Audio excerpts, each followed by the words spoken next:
Good morning, everyone, and welcome to today's virtual nature basket. I'm Miss Laura, and today we're going to be talking about insects. Our book today is Summer Song by Kevin Henkes and illustrated by Laura Drozniak. The summer sun is a giant flower, and the flowers are like little suns of all different colors. But if I had to pick one color, I'd say summer is green.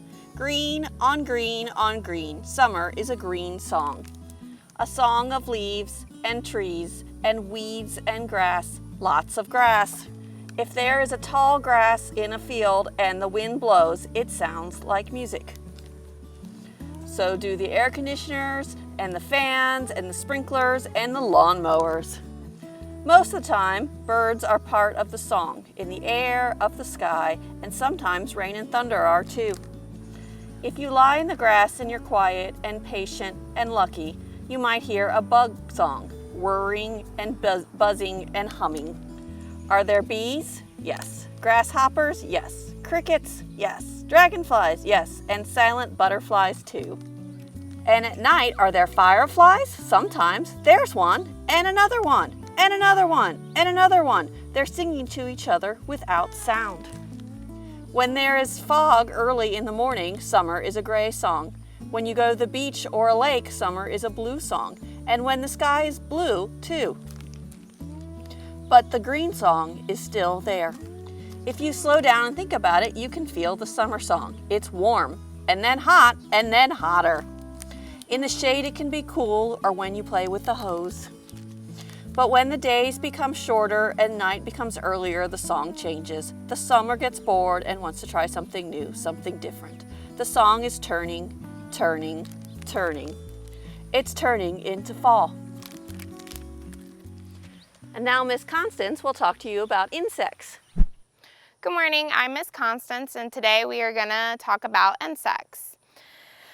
There are many types of insects than any other animal on the planet. The main categories are butterflies, moths, beetles, centipedes, flies, grasshoppers, and social insects. Insects tend to be very small to almost invisible to as big as 7 inches long. Insects all have a hard external covering, and their bodies are made up of 3 sections called a head, a thorax, and an abdomen. All insects will have a pair of antennas on their head. They all have 6 legs connected to their thorax, and some insects have wings connected to their thorax and can fly. The first insect that we're going to talk about today are monarch butterflies. Monarch butterflies are large, beautiful colors. They're pretty easy to recognize. They're orange, yellow, black, and white, and you can see them here in Ohio. Some interesting things about monarchs are they are covered with thousands of tiny colorful scales, and loss of these scales is what causes monarchs to lose their bright, pretty color. 2 black spots on the inside surface of their hind wings distinguishes a male monarch butterfly from the females, and adults monarchs make a massive migration trip from August to October, flying up to 3,000 miles south to hibernate along California's coast in central Mexico.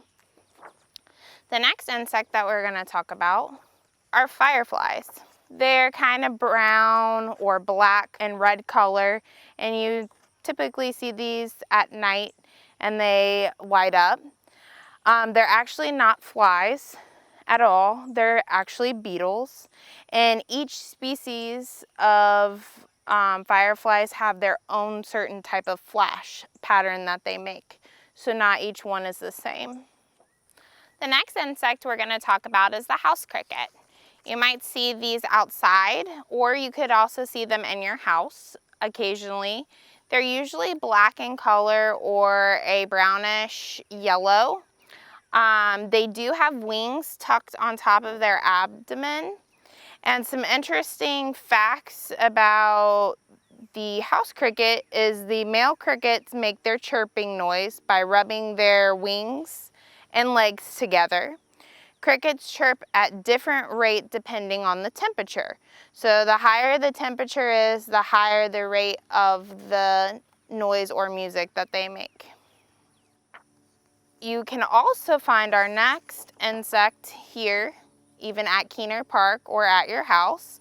This is a honeybee, and a honeybee is the only insect that produces food eaten by us.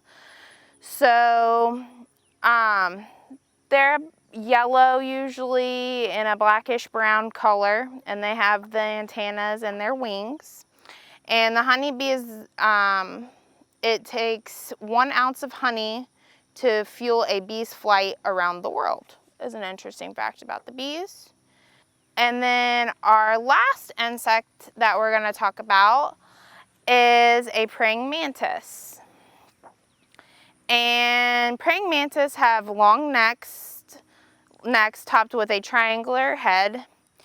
They can turn their heads 180 degrees, which is a whole entire half circle.